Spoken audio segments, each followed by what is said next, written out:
Tanya Barnett Show.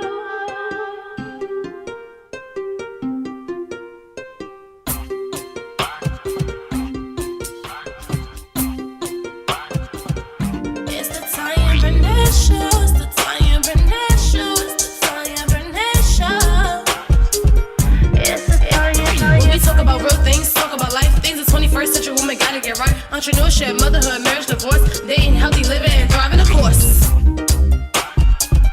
It's the Tanya Barnett Show.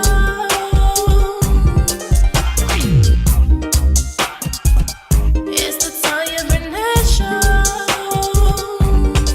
Hey there, this is Tanya Barnett, the host of the Tanya Barnett Show, where we discuss the unique challenges of the 21st century women. So buckle up and get ready, sister, to get your life right. It's the Tanya Barnett Show. It's the Tanya Barnett Show. It's the Tanya Barnett Show. It's the Tanya. Hey everybody, this is Tanya Barnett, your host of the Tanya Barnett Show, where we talk about all things that face the 21st century woman, especially challenges that we face. Welcome. I'm so super excited. You see, I have a little snowman. So shout out to all my friends in Georgia. My brother got 9 inches of snow in Atlanta. So shout out to all of you who are snow bunnies. Make sure you take some precautions so we don't have any little babies next summer. And I am super excited about today's show. I have a fantastic guest. She is going to knock your socks off. She is going to inspire you, and you will come away ready to start your business. I'm telling you, I have the most fantastic guests here every single week. And I know that some of you have taken action. You've hit me up on social media on how my guests have really impacted your lives. And so I'm really excited about my guest tonight. She's going to impact you. You're going to enjoy her. And she's a great friend of mine. Actually, we've met via the internet. And so I kind of feel like she's one of my sister girls because of us being friends and having mutual connections through the internet. So I just thank you so much for being here with us. And I will see you right after this break for She's Gotta Have It here on the Tanya Barnett Show. See you in a second.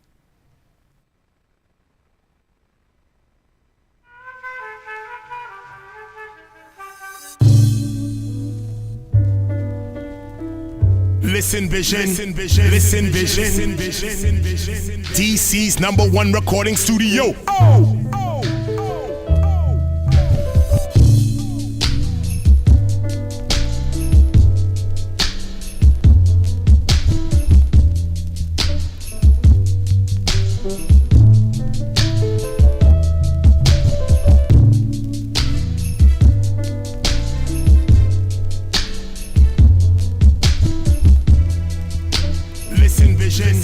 Listen Vision.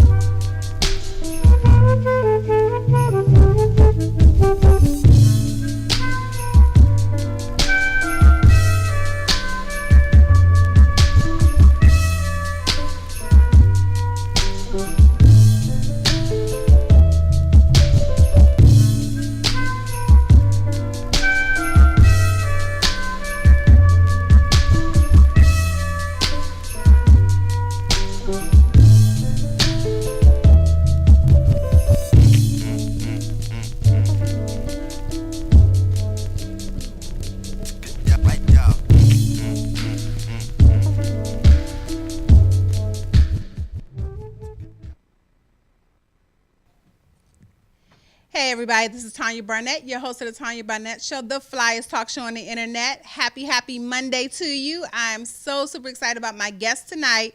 But before we go any further, you all know this is my favorite part of my show, the She's Gotta Have It segment, where I share my She's Gotta Have It. Now, today is Monday. It's Monday night. I have not had an opportunity to use my product this evening because, I was rushing to get here. I have a senior in high school, and that was a whole nother story. Yeah, we got to talk about that later.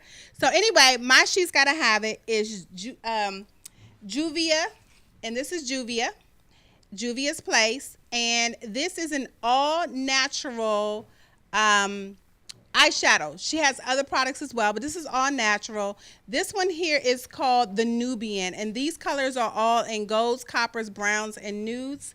And then my other She's Gotta Have It by her is the Masquerade Mini, and this is beautiful. Just even this by itself is fantastic. I absolutely love this. And look at these colors, y'all. Those colors are beautiful, okay? This is Juvia's Place. She is my She's Gotta Have It. I love these colors. I know a lot of people who wear her products. This one right here, one of my guests, Christine St. Ville, her sister Julian B. Kiganda, I know that they wear her, and I know several other people that wear Juvia's Place. So my special guest today, she also has a She's Gotta Have It, and I'm going to introduce you to her right now. She is none other than Kim Knight. Welcome, Kim. Thank you, Tanya. Hey, how are you? We're going to talk about you in a minute, but I want to know about your She's Gotta Have It. Can you share it with my audience? Oh, of course, my planner. Okay.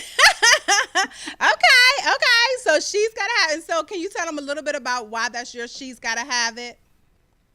This was my execution year. Like, I was one of those ones and I would say, I'm going to do it. I'm going to do it. I'm going to do it. And so this planner made me do it. If I wrote it down, it got done. Even some stuff I didn't write down, I did it. So this planner really transformed my life. I cannot say that enough. Wow. So there you have it, folks. Her She's Gotta Have It is the Who Shoes Transformational Planner. If you have not gotten yours yet, go to whoshoesbook.com. You can order your planner. I know here in the DC area, we can actually pick our books up, I think early next week. So I'm really excited about getting my planner.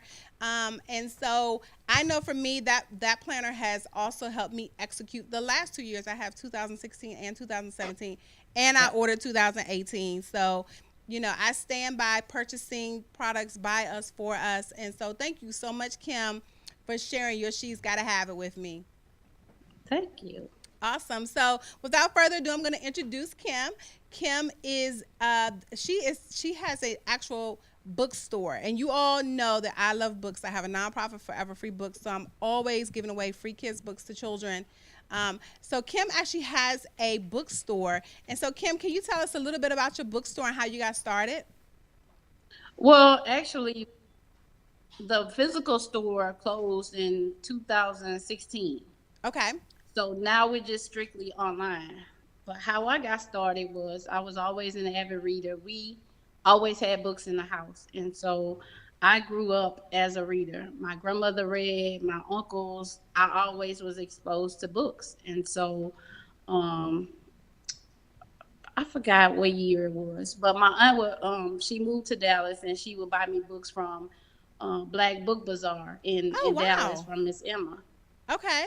And so I said, when I grow up, I'm going to be a bookstore owner too, just like Miss Emma. Wow. And so I started out doing book signings as a book club president and inviting authors to Jackson, Mississippi at the time. And Kimberly Lawson Roby was the first book signing that we did. Oh, wow. And so fast forward, after I came back from Iraq, I moved back home to Baton Rouge.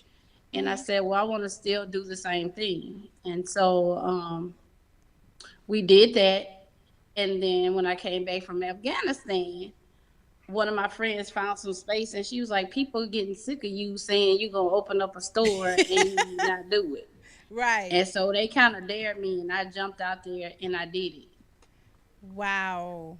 Wow. So you did it pretty much off of, you said you wanted to do it and then some friends dared you, and you sound like me. You're one of those type of people. You just have to get it done because you on the hook for it. Well, yeah, that too. But I have been blessed really with an awesome circle of sisters. And so, yeah, they you can't manifest or say anything or they know about it. And they're like, what you going to do? What you going to do? And not only do they push you, they also, gird you up. Like the new service that I have now with the author services, counseling with authors helping them, just educating them and doing author training about how to get their books in bookstores, what the cover should look like, that type of stuff. One of my friends called me. She said, well, what you going to do? I referred like 4 people to you. Wow. And I was like, yeah, okay. And they say, I know I had a flyer. So I was like, okay, I'm on the hook for this. And so she said, you got 10 minutes to share it. If you don't, I'm going to share it. Wow. So, yeah. So that's how that came about. So I'm just blessed to have a really great sister circle that, really girds me up and prays for me. We pray together and we just bounce ideas off of each other. And I mean, we doing it. I love it. I love it. So you dropped a whole bunch of nuggets there. So you talked about, you said you ever since you were younger, you said you wanted to have a bookstore. So that sounds like something that was placed on you when you were young. And then from there, you kept talking about it. And so then you had a sister circle that held you accountable. So we're talking about having the right tribe, and then people are going to hold you accountable. Right. And then last and certainly not least, you took action. Yes. I love it. Faith without work is dead. Right, right. And a lot of us are entrepreneurs. I hear a lot of people say, I want to do this, I want to do that. But you actually made it happen. I mean, think about it. There's so many people that have these great dreams to do things, and they've been purposed to do things, but they never take action on it. So I applaud you for doing that. I love books. I wish I could own a bookstore, but right now I'll just, go and patronize those who do have bookstores. So I appreciate what you're doing. So Kim, what was it like after your friend said, hey, you've been talking about it, let's be about it? What was that experience like for you, like taking that initial step? What was that like for you? Well, let me go back a couple years before that. Okay. So we invited Kimberly this was about 2010. We invited her back to Baton Rouge to do a book signing, and actually it was for the Louisiana Book Festival. Okay. And so the governor said, oh, we ran out of money, we're not going to have the book festival this year. And I'm like, oh, that doesn't sound right. Wow. And so I called Kimberly and I said, hey, listen, this is what's going on. And so she said, you have 48 hours. We have worked together enough for me to know that you could pull it. And I said, okay. So one of my church members was a branch manager at the Scotlandville Library. So we talked it over. And then I had to supplement Kimberly's airfare and all that. And I said, well, how am I going to get my money back? Right. And so she said, well, you want to be a bookseller, do it. Go figure out how to do that and do it. Right. And so that's when I started like the pop-up shop. So when we got back from Afghanistan is when my friend said, we have space over here where my company is. I already talked to the manager. What you gonna do? Wow. And I do want to say, because I don't want to make it seem like, oh, we went from here. There have been some struggles. Okay. Where you have to decide whether house note or bookstore rent. And my daughter was like, oh, Mama, we can't live in the bookstore. Right. So she has been there too, and she keeps me grounded. She was like, Mama, listen, I know you want to buy those books, but we got to do something else with that money. Right. So, yeah. So it hasn't been without its challenges, but the good, the bad, the ugly, the indifferent, I would do it all over again. Oh, I love it. I love it. I love it. And, and I like that. And that's one of the things that I like to do on my show is I like to show the real stuff, the behind the scenes stuff, the stuff that we don't see, that people don't see on social media, or they don't see when they get your newsletter. When they get the newsletter, they see all the great highlights and all the great stuff, or they see, they see you taking a picture with, say, a Victoria Christopher Murray, or something like that, but they don't see the behind the scenes things, like you like, okay, I gotta make payroll, I gotta order these books, how I'm gonna get this stuff in, how I'm gonna keep these lights on. And so my goal is to show people that we're regular everyday people who are just on the grind, hustling hard, doing a lot of prayer, and getting it done. Yes. Yes. Wow, wow. So can you tell us, for those who may not know where to start, how did you start? Because I know you said you had pop-ups and someone had a space for you. How did you go about getting the capital? Because that's a huge deterrent for a lot of people, getting that capital to get started. Because I'm assuming with a bookstore you had to purchase books, so you need an inventory and things of that nature. So for the woman who wants to start a brick and mortar business, what suggestion would you give her on the outset? Make sure you have your credit straight because it's gonna be challenged. Okay. And before I became a bookstore, I had business cards. I was, the quote unquote fake it till you make it. Mm-hmm. And so in my mind, I was already at the bookstore when I was just a PO box. Wow. So you have to see all the way down the road first before you even get started. Even I'll use my career in the military. Mm-hmm. I started with retirement in mind. So I Wow. knew that, 20 years is going to be my benchmark. Mm-hmm. So whatever happens between start and 20 years, that we have to endure until 20 years. Right. So I think you have to know the end before you start. Wow. That is so So good. you know that, okay, I'm gonna have this store for 5 years, or I'm gonna have this. So you will always, be have something to shoot for. Right. Wow. That is so good, because I think a lot of people, they just say, okay, I want to create this product or I want to have this business, but not really have goals in mind with that business. Like, where do you see your Right. business in 5 years, 10 years? Or like you said, you saw retirement. So you said, okay, retirement is 20 years out. These are some of the things I need to accomplish during that time Right. frame. So I think that is so key to be able to do that.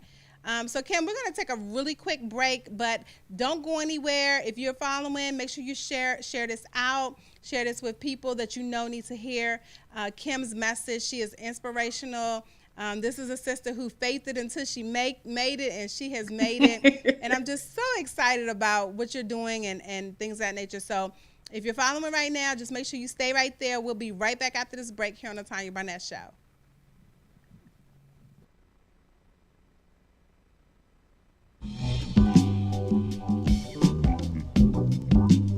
Listen Vision, Listen Vision, DC's #1 recording studio.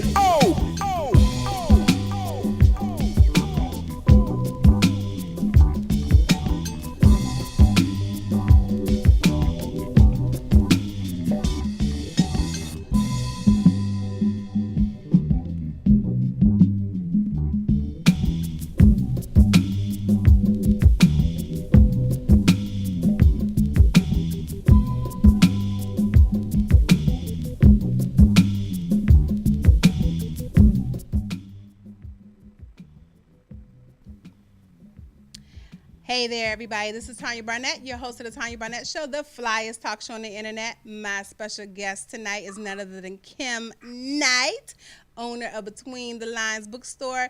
So, Kim, during the break, we put up your flyer where you have you have a special for authors. Can you tell us a little bit about that? Yes, that is my service I'm offering.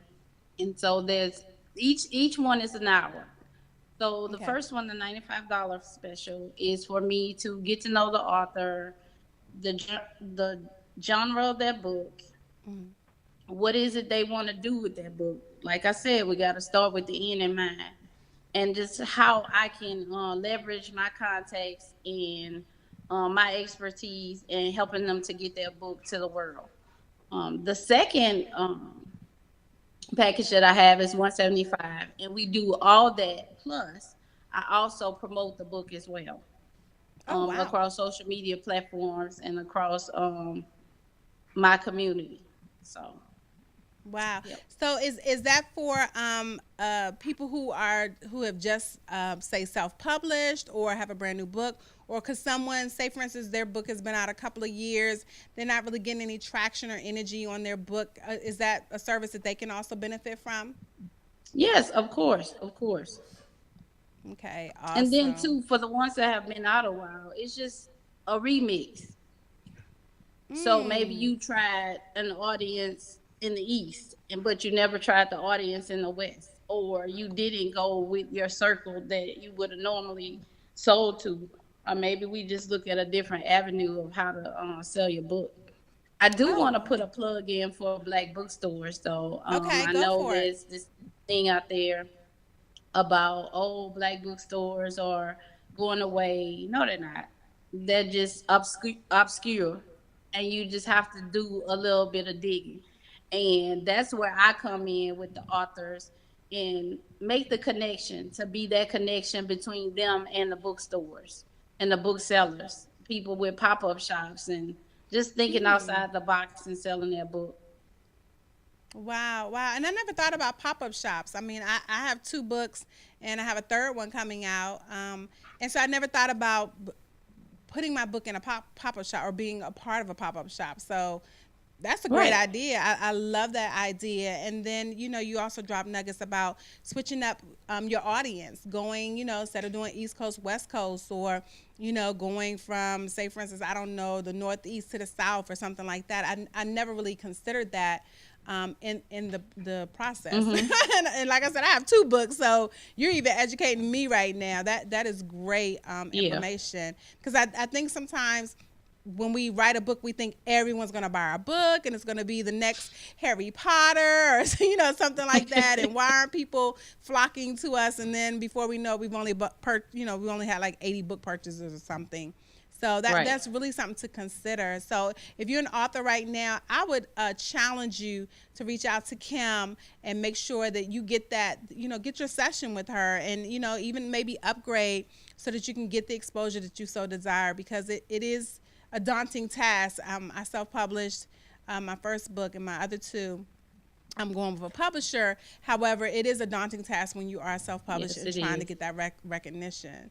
And I love what you said about Black bookstores. You and I both know Ramonda Lark Young, her husband Derek, just opened up. Yay! I know, I'm so excited for her. Just opened up Mahogany Books in a book desert. And so, Kim, can you share with the audience a little bit about what a book desert is and how Black bookstores can play a part in closing that gap? Well, Book Desert is a place that does not have any books. And I ran into this thing with a realtor because there was a library near where I wanted to, well, I was shopping around for a bookstore. Mm-hmm. And he said, well, we can't do that because we have a library. The bookstore and the library works in concert, Right, not against each other. right, Because if the library brings an author, they can't sell the books. They need a bookseller.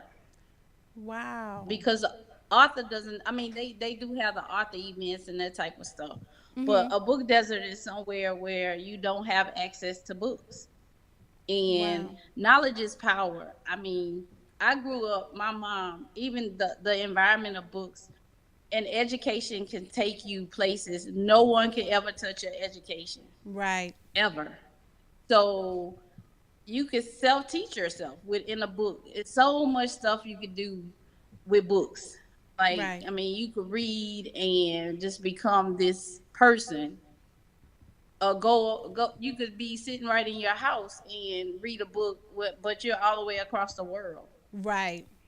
So it broadens your horizon. So we have to have books in our community. We have to, because if we don't understand our past, how can we know where we're going in our future?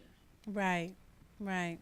That is so true. That is so true. And I even think about when you were just talking about that, how in prison, prisoners are given books, and that's something that my nonprofit has done. We've taken books to the DC jail, to the women's section, and we've been told, we've gotten data that in the jail it is calmer, it's quiet. Whenever we deliver this huge delivery of books, they said Wow. it is so quiet. They don't have fights. The women are actually in their cells and at lunch and dinner reading books. So people Yeah. forget about people in prison. They're still human beings. You know, they still Right. want to feed their minds. And I think about all the great people like a Malcolm X and people like that who were educated and started reading books in the libraries in their jails. And then they were able to come back and be productive citizens, which reduced recidivism of people going back into prison. So Right. books are just so powerful. And I love what you're doing. So let me ask you something. In those dry moments, when you feel like giving up, what is something that drives you? Prayer, of course. Okay. My daughter grounds me. I think sometimes the roles are reversed. Okay. My sister circle. Thank God for these types of platforms, Periscope. Of course, the Black Biscope Network with Pam, Medea, and Christine. Mm-hmm. Like, you just hear their voices all the time through the fray. Yep. Adia says happen to life. And Pam Yep. is about that life. Right. So Uh-oh. I'm sorry, just It's okay. being, in that space, and the Bible says faith come by hearing, and hearing by the word of God. So Mm-hmm. the more you hear, the more faith you get.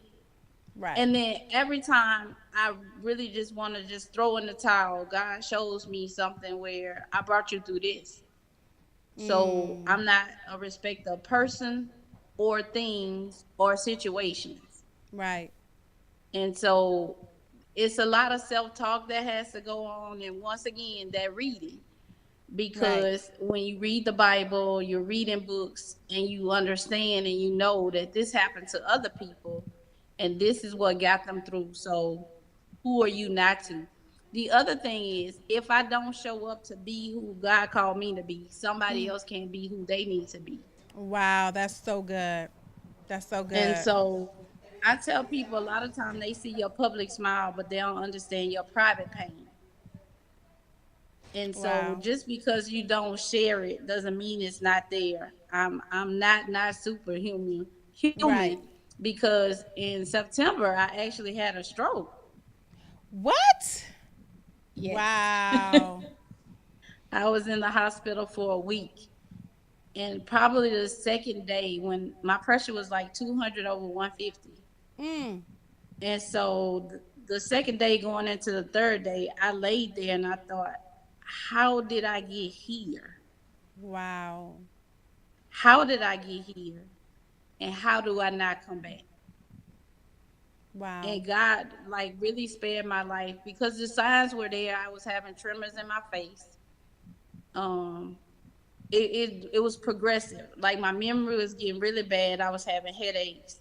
Mm-hmm. Then my face went numb. Then my face Wow. shifted. Wow. And I was like, okay, this scared me. And that's when I went to the hospital. And my pressure was, they were like, we cannot get your pressure down. Wow. So, yeah. Wow. So you are really helping somebody that's watching right now, Kim. I just think it's really important because you're a young woman, you're a mom, and when we hear the word stroke, we think of someone who's old or elderly or something of that nature. So, what advice would you give to a woman who's watching right now about self care? Because that was going to be this pretty much segue into my next question about self care. Well, as a soldier, it's kind of hard because you want to save everybody. And then trying to save everybody, you lose yourself. And Mm, as I lay there in that bed, I thought, well, who gonna save me? wow. I've been saving everybody. I've been ensuring this person had. I was doing this right. I stayed the course in some collaborations I probably shouldn't have just to save Wow. face on some things. And in every situation that I looked at, on a lot of stuff that I did, it was because I didn't speak up for myself Mm, and I didn't take care of myself. It was my fault. right. Right. And so in doing that, I'm thinking, okay, you can't work the election from 7 o'clock in the morning to 9 o'clock at night and then turn around and do a pop-up shop Sunday. Wow. The old Kim would have tried it. Right, It's like, oh, I right. can do it. And then be around the house barking at everybody like, this what you gonna do, this what you gonna do, this what you gonna do. Yep. But I did support that young lady in her event. I bought tickets, we went, and I sat down the whole time. Okay. And I let the girls walk around and everything. And people are like, oh, well, we still see you on Facebook and you haven't slowed down. Yes, I have. You see me somewhere, but you don't see me all over the place. Right, right. So yeah, I'm still gonna support. I'm still gonna be there for other people. I just have to understand that no is a complete sentence, Yes, it is. and I have to do what's best for me first, regardless who's asking for it. That's so So good. That's so good. We actually talked about that before here on the Tanya Barnett show, just about putting yourself first. And like you said, regardless of who asks you, so whether it's church, your children, your job, Right. sometimes even your spouse, you have to make sure you put your mental health first and your physical and your spiritual health first. I mean, it's just hands down, because like you said, here you were sitting in the hospital, like, who's going to take care of me? And Right. so I just think it's really key that we understand that as women, we're bred or we're conditioned to be all to everybody, and that's really a recipe for disaster, for stroke, at a young age, or high blood pressure, or diabetes, and all these other issues. I had a good friend of mine. Her blood pressure became so high from stress before she turned 40 that her kidney shut down. And just Wow. last year she wound up getting a kidney transplant. So just from stress, trying to be all for everybody. Right. So I really feel like it's important, and I appreciate you being transparent and sharing that with, the audience, that self-care is very, very important. And I'm just so happy that you're doing way better, for those who didn't know. Yeah. And that we can learn from you, because they say always learn from somebody else's mistakes. You don't have to repeat them. So, Right. so thank you for sharing that with us. So Kim, right after the break, we're going to come back and talk a little bit about vision boards. I know you have one that you keep with you, and then I have one right here in studio. So right after the Tanya Barnett show, I'll be right back with my special guest, none other than Kim Knight.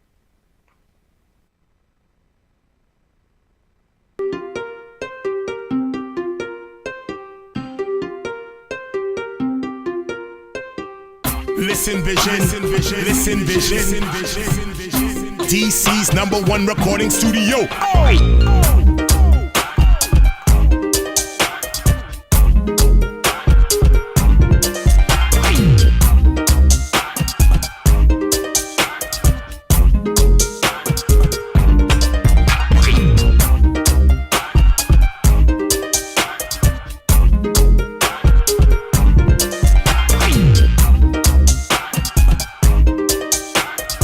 Listen vision, listen vision.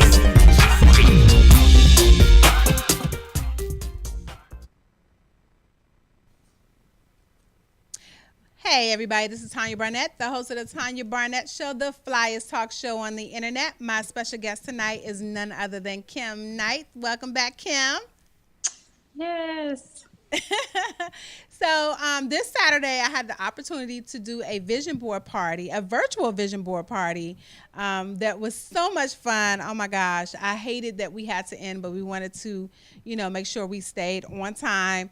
And so I brought my 2017 vision board with me here in the studio, to just share that anyone could do a vision board, man, woman, child.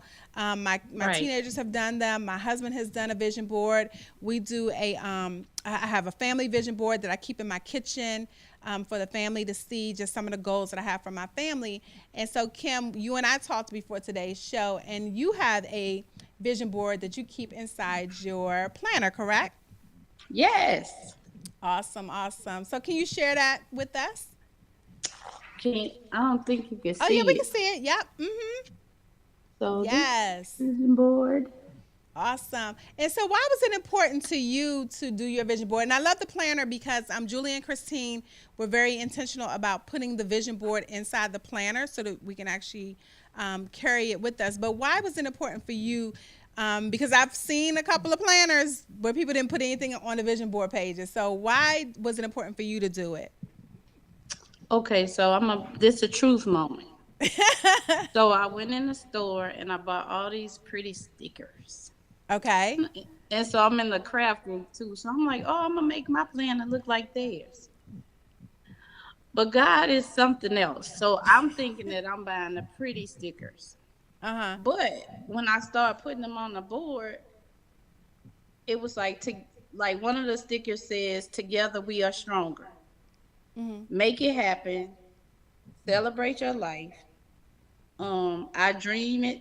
I work hard. I grind till I own it. Unforgettable memories. Pack your bag. So although I bought the pretty stickers, it really did embody what I did this year. Wow. I love it.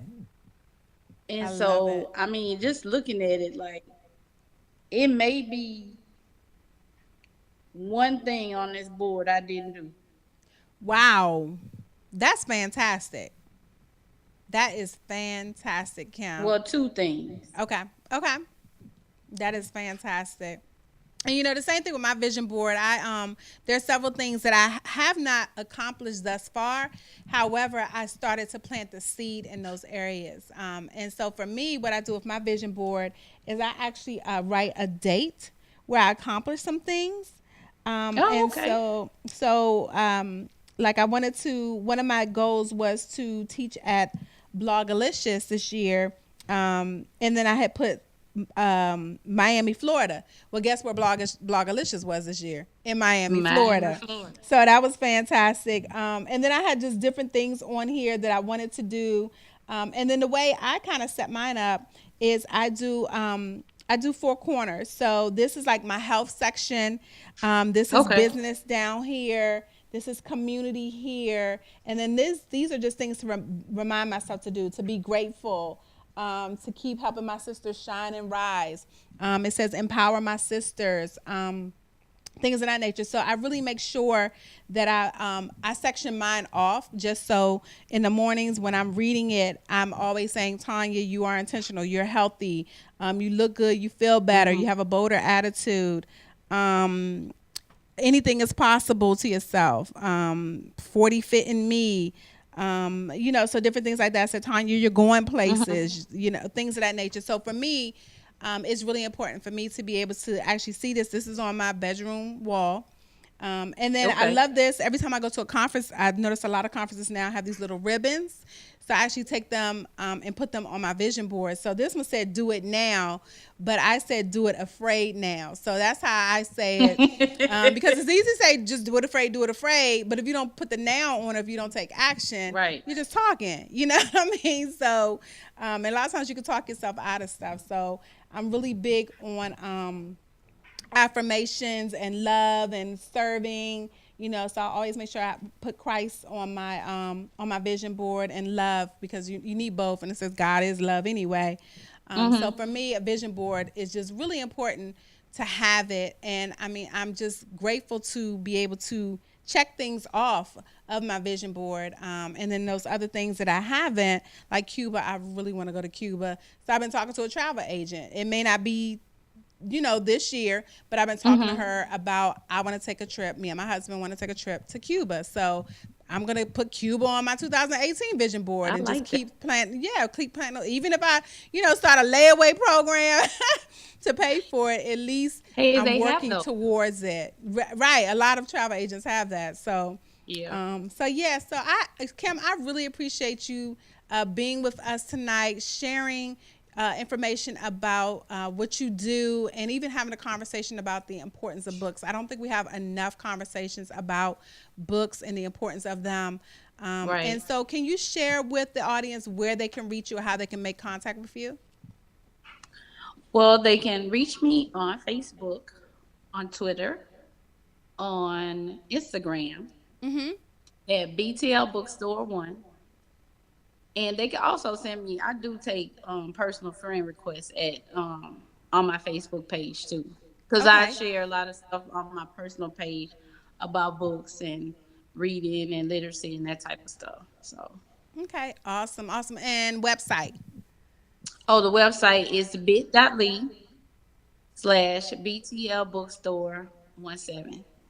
Okay, so bit.ly/BTL bookstore. Bookstore Uh-huh.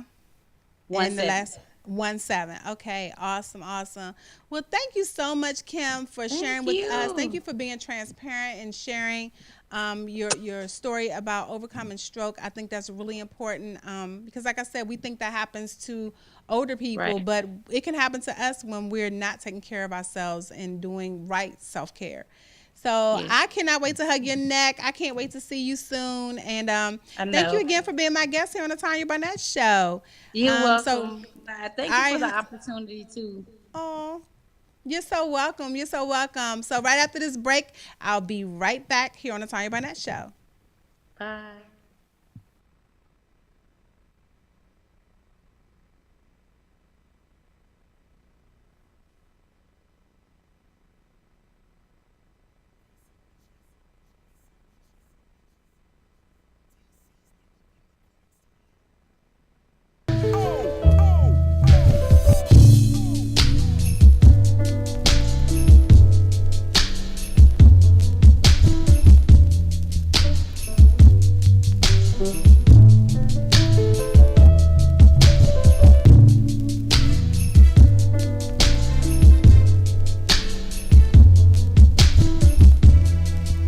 Listen vision. Hey everybody, this is your host Tanya Barnett here on the Tanya Barnett Show, the flyest talk show on the internet. I just want to thank my special guest again, Kim Knight of Between the Lines Bookstore. Make sure you check her out, check out her social media, let her know how she has inspired you, and then also purchase some books. You know, it's the holiday season, so make sure you get out there, purchase books. Books make a great gift. My children know whenever they go to any type of party or whatever, I'm buying books for the kids. I always buy books and a gift card for them to take to a birthday party, and also Christmas. My nieces and nephews, they all get some type of black book as well as gift cards. So, but I also wanted to share with you that I had an opportunity to interview a special person. Her name is Mima Carmo, and she is the founder of the Tiger Lily Foundation. She's going to be having an event here in the Washington, D.C. area on Friday, December 15th. It's called the I Manifest Bliss Experience. I will be there. I'm so excited to be able to interview her. And so we're going to show her interview, and I will see you all next week here on the Tanya Barnett Show. Have a good one. Hi, hey everybody, this is Tanya Barnett, the host of the Tanya Barnett Show. I have a fantastic guest that I would love for you all to meet. Some of you know her. She is the founder of the Tiger Lily Foundation. She's doing fantastic things. And so without further ado, I want to jump right in because she's a busy woman, and I am very thankful that she decided to join us today. So welcome to my show. I appreciate you. Thanks for having me on, Tanya. I really appreciate it. I'm honored to be on the show. Oh, Yeah. Thank you. So for people who don't know anything about you, can you tell them just a little bit about yourself? Oh, wow, there's a lot. So I'm a 11-year survivor of breast cancer, diagnosed at 32 years old. And I just really felt a need to educate women and girls about the disparities facing women who are younger, and educate physicians and create policy change on our challenges. And so it began with me getting, finding a lump and wanting to make people aware that women do get breast cancer under 45. And after I was diagnosed, I kept talking about it, and there were no women my age that I could connect with. And so, and is my personal journey of finding a lump, having to push for diagnostics for months and months and months. Doctors, I was too young to get breast cancer, having to get pushed for screening, got a mammogram, it came back clean. Turns out it wasn't clean. It was actually, I did have breast cancer. Wow. So women who are younger have a lot of challenges because we don't know we can get breast cancer at a young age, for one. Number, so we're not checking all the time. Right. But the challenge is that we have more aggressive breast cancer. So when we finally find out, it tends to be maybe more advanced stage, and it's grown faster. So there are issues that I was finding. And so I was working in corporate America, doing government contracting. And then I got diagnosed and I realized, wow, I could stay in my work or I could make a difference where it's needed. And so I began talking about what I was going through. And then that just grew because there were a lot of women getting breast cancer under 45. At the time, about 11,000 a year getting diagnosed, and they went to 13,000. Now it's about 18,000 women who are Wow. 45 years old. So it just kind of began to grow from a story to a movement to, something that now is an 11-year organization. Congratulations. God is good. But I just wanted to use my life as a way to serve others. I'm a servant leader. So what I need, I want to be able to meet it. And so I began the foundation and that grew and found myself doing a lot of public speaking. And I'm like, I'm not a speaker. I don't do this. But when you want to make change, you have to stand up and talk about it. You can't just stand in the background. And I began talking about what I was doing, and then that grew. And then I found myself sitting next to Oprah Winfrey on her couch at some point. Right. Oprah calls you and you show up. You're like, oh my God, this is a real deal. And I really realized that God had a plan for my life. And, that's so good. And then she asked me if I had a book, and I'm like, I could write one. Right. Give me a minute. I'll do that. After the break, I'll have a book written for you, Oprah. And then that happened, and I just began to realize my untapped potential. I think we often think that I'm just Mama, or I'm just Tanya, or I'm just a girl. I'm not like those people who speak and change the world. And I realized that each person can change the world one act at a time. And so when I began this journey, I was working again like a 9-to-5 job, quite content to be not happy, but I thought this is what life has to offer. It's just and then God was like, no. And so it just took me taking little steps big steps of bravery to kind of step into my path, just taking it one step at a time. Right. And when I was taking those steps, I was terrified because I didn't feel like I was like other people in that space. But then after just walking in faith and listening to God, my world changed. And then that grew into what you see today, like the speaking and all the other work I do. Right. And and then the workshops and all that. And it's just been a blessing to be able to serve other people, going through challenging times. Right. That is beautiful. And it's so key because I know that what we go through is not for us. It really is for other people. And I love something key that you said. You said you started a movement, and I'm a movement person. So I have the Real Wife movement. So I totally get, I was a terrible wife for 13 years, and then I had to hit rock bottom, and God brought me out of that. I always say I was a ghetto hot mess wife, and now I'm a godly wife. But I had to go through some things, and starting the movement then brought other women to start to change their marriages to, into a positive experience for both them and their spouse.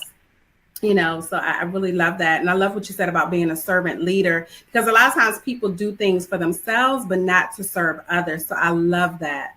This was not at all for me because I was working a full-time job.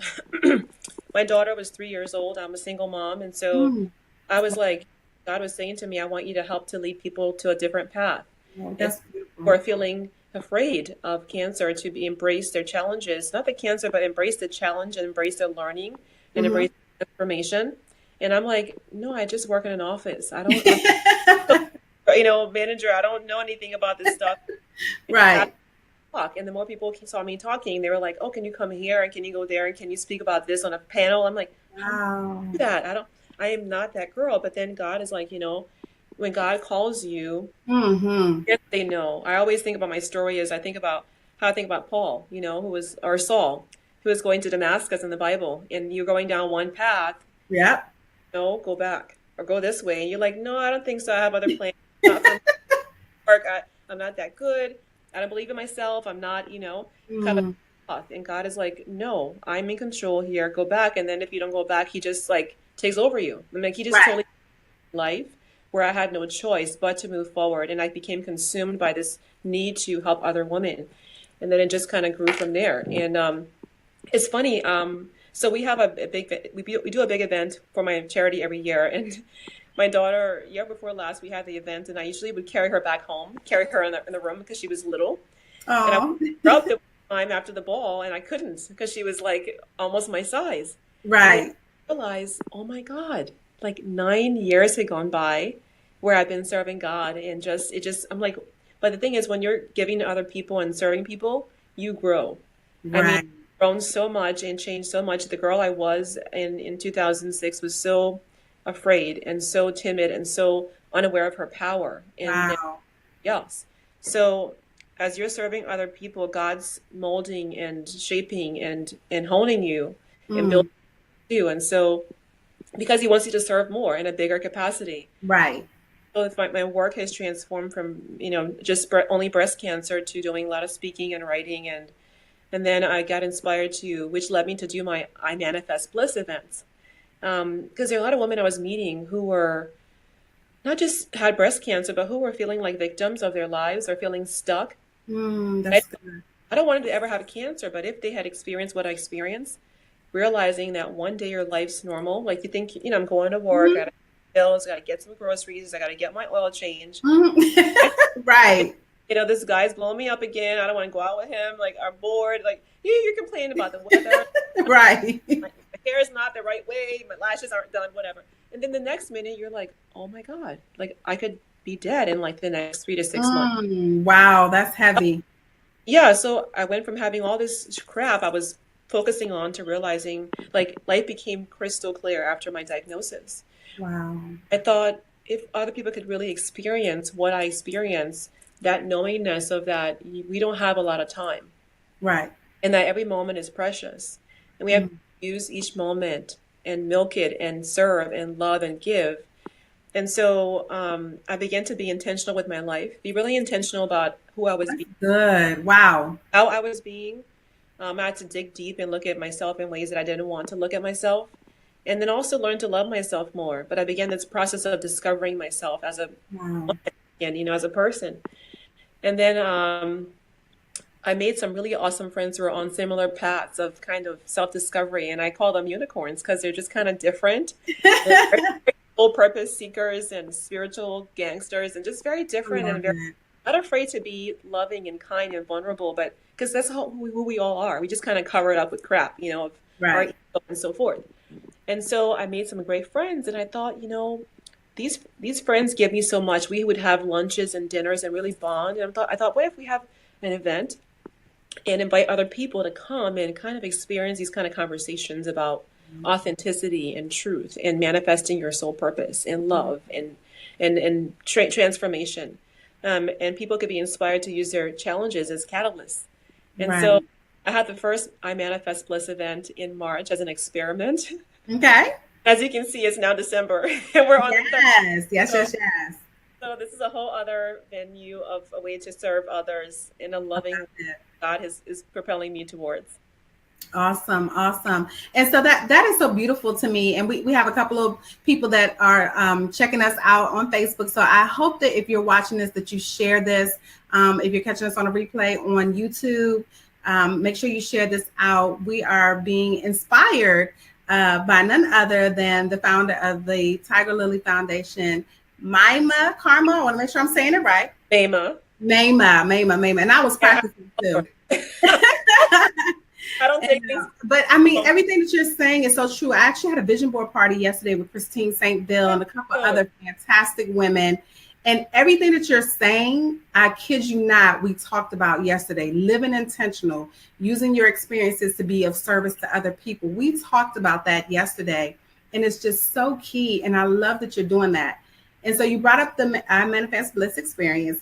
And Yes. so I was intrigued by the hashtag, which is for unicorns only. So can you expound just a little bit more? I know you touched on a little bit about people who are loving, unapologetically and giving unapologetically. Can you expound just a little bit more for people on the hashtag for unicorns only? So you can see behind me, I have unicorns. I have them all over my house. Okay. So we all think that we're the only one, or we're different, or we're unique. Okay. Because we're all unique. We're all unicorns. So people come to the event, and I inspire them to kind of find their inner unicorn, find out what you're here to do that only you are born to do. Okay. So your inner unicorn and live that and be that. And so we get together at the event. It's called a unicorn gathering. And so kind of all unicorns unique in our own way and I gathering love it. beautiful, magnificent, transformational, and to be catalysts in the world. So the hashtag inspires those who are coming to really believe that they are different, that they are unique, that God made them, only them, just lovingly as they are, and to Wow. get be catalysts for the future. That is beautiful. That is beautiful. And so, what can people expect when they come, like for their own personal selves? If someone was to purchase a ticket and they come and they don't know anybody and they're a little bit nervous, but they say, "Okay, I'm going to go out here because I believe I'm a unicorn." What can they expect from this experience? They can expect to walk in a room and feel the most incredible love you can ever feel. Oh, I mean, everybody in the room is there because they want to love more and they want to be transformed and they want to give more from a soul and spiritual perspective. So you people walk in the room and they feel like they're immediately in a room of others who love them. That's the first thing they feel is that warmth and that big invisible hug. And okay. we're hugging a lot and touching and I'm a hugger, so they walk in the room and they feel that, and they feel like they're at home right away. Hmm. They are going to be having a day of authentic conversation, of discovery, of digging deep, Mhm. of lots of laughter, lots of ahas, lots of transformation. They're going to leave there more connected than they first came in the room. And Wow. just a beautiful enveloping of energy, of connection, and Mm. we just have people that are all again like they're all the same. They're like you and me. We're looking for that, for who we really are. We're digging Right. deeper, in the right, asking the deeper, important questions. Mhm. Want to be our best self, our best spiritual self in our human body, and so it's all about that the entire time. It's deep, but it's also a lot of fun because I personally love to discover myself and learn and how to push past my own preconceived boundaries. Mhm. So I get as much out of the events as those who are coming in. It's just a fun time, and it's we don't often give ourselves a day of just time for me. We Right. are women who are driven. We're purpose driven. We're type A's. We're on Yeah. our. But how often do we feed our souls? We go to church Mm, that's for so maybe cute. a couple hours, if an hour a day, once a week. But this is a way to come to a place with other soul purposed angel unicorns just to spend a day of self nurture, self love, and self fulfillment. Wow. That is beautiful. And you don't hear too many people talking about that self-love. Or they'll say, okay, take a spa day or take a day off or what have you. But you That's for outside. That's not for inside of here. right. Out in here. This is Mm, the in work. We call it doing soul work. This is the soul work stuff we're doing. So, I'm also like one thing cancer taught me is that, it really is about your soul. When you're born to this body. Um, mhm. but when you leave here, your body will remain. What's going to transfer to the next world is your soul. Wow. So how are we doing our soul purpose today? How are we digging deep to figure out why we're here? How are we um, releasing boundaries and things that hold us back? We're all born pure, and then we learn bad habits like doubt and fear, Wow, that's good. and things happen to us that hurt us, and you go, "This person hurt me. That person did that to me," and those things become part of your story, but they're not your story. So how do Mm, we continue to give ourselves tools to continue to awaken, transform, and let go of the shit that we don't right. need? You know what I mean? And it's Right. not a time thing. Like I would go to events, like conferences, like twice a year, 3 times a year. That's not enough. We Right. have this kind of lifestyle on a regular basis. So I Manifest Bliss is something we do every quarter, and it's beautiful, and it feeds our souls. And we're going to build an online site pretty soon to have people who can Okay, awesome. have members communicate and chat and have conversation. And but for now, it's every quarter. It's we do it in March, June, September.